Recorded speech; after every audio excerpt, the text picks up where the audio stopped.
It sounds like Aaron was a wonderful person and one we'd actually all really like to get to know. In fact, there are hints that God knew Aaron's humble heart and intentionally chose him to make atonement for his people. So welcome to this week's Shabbat Shalom devotional, when I seek to share just a little inspiration and bring a little peace to the close of your very busy week.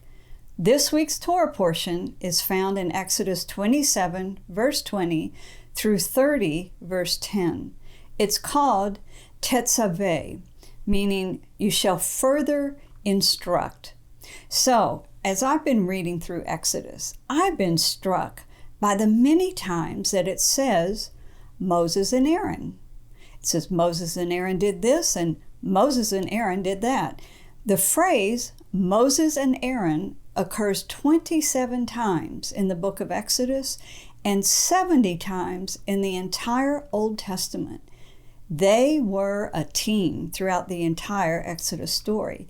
Yet Moses is the one who gets all the glory and all the attention. So I think Aaron's story is one that will be very encouraging for all of us.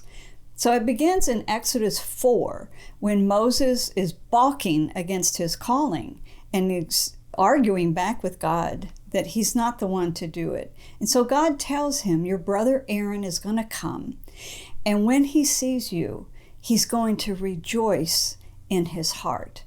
Interesting wording. I'll come back to that. Sure enough, when God speaks to Aaron and tells him to go and meet his brother Moses, it says he obeys and he goes.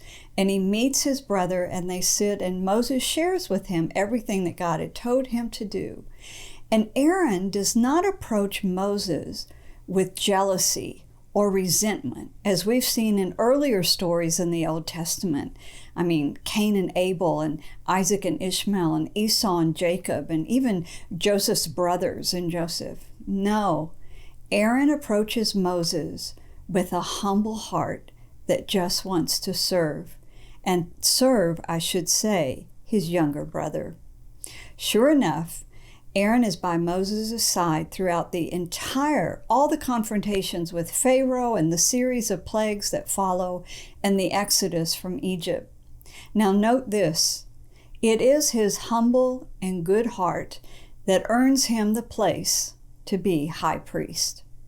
And in Exodus 28, when we read about the garments for the high priest, there is a breastplate with 12 stones on it for the 12 tribes of Israel. And the breastplate is to be worn over his heart.